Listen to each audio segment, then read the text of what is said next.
So this is a previous IAS question. Now we will see how to apply Mason's gain formula to this question. So they ask you to determine the overall transfer function C of S by R of S for the given SFG. Now if I directly apply Mason's gain formula by using the previous knowledge, how many forward paths are there between C and R? You will have only one forward path. And what is the gain of this forward path? G1. So I will write here G1 P1 into some delta 1 divided by delta. Delta is nothing but 1 minus sum of individual loop gains. How many loops are there presented in this given diagram? There are 2 loops. What are those gains of those 2 loops? The first loop is minus h1 gain and second loop is having a gain of minus h2. So you will have minus h1 minus h2 plus sum of product of 2 non-touching loop gains. So if you observe these 2 loops are non-touching. So what are the product of these 2 gains? You will get minus h1 into h2 becomes, you will get h1 into h2. And after that you have to write delta k. How to determine the value of delta k? To determine delta k, you need to identify out of these 2 loops which loop is not touching this forward path. Since both the loops are touching, the value of delta k becomes 1 minus 0, which will give you 1. Now if you do the simplification, the value of C of S by R of S becomes G1 by, I can express as 1 plus H1 into 1 plus H2 for the denominator expression. So this is the answer what you will get if you directly apply Mason's gain formula, which is a wrong answer.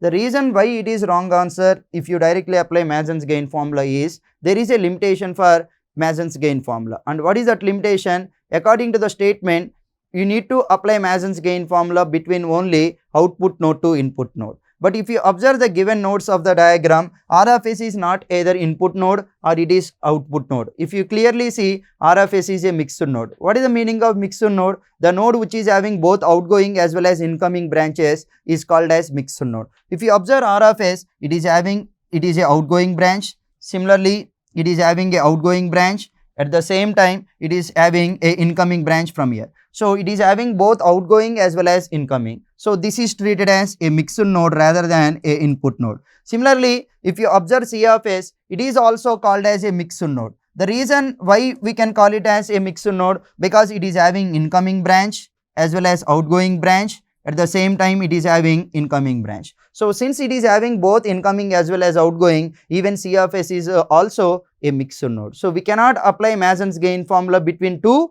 mixed nodes. Whenever if you find these kind of situations and if you want to apply Mason's gain formula for these kind of diagrams, what we have to do is we cannot directly apply Mason's gain formula. The procedure is we have to use a concept called node value, which we are discussing during the basics of signal flow graph. So what is the meaning of node value? If I want to say node value is nothing but the sum of all incoming branches with corresponding gains will give you the node value. For suppose if I am asking you tell me what is the node value of C of S.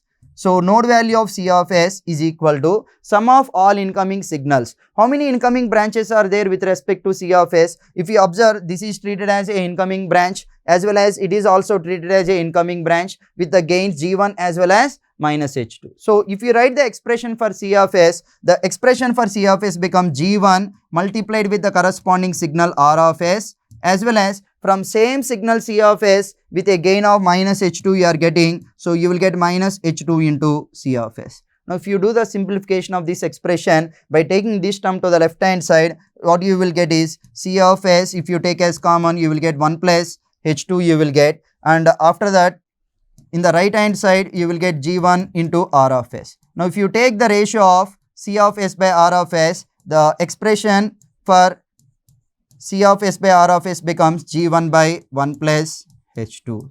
So whereas if you directly apply Mason's gain formula, you are going to get G1 by 1 plus H1 into 1 plus H2, which is wrong answer. So the point you need to understand here is whenever if you are applying Mason's gain formula, first you have to check whether the given nodes are ratio of output node to input node or not. Whenever if they have given the ratio of 2 mixed nodes, you have to use a node value concept to determine the ratio of those 2 mixed nodes. This is one of the very important point any student has to remember while solving the questions related to Mason's gain formula.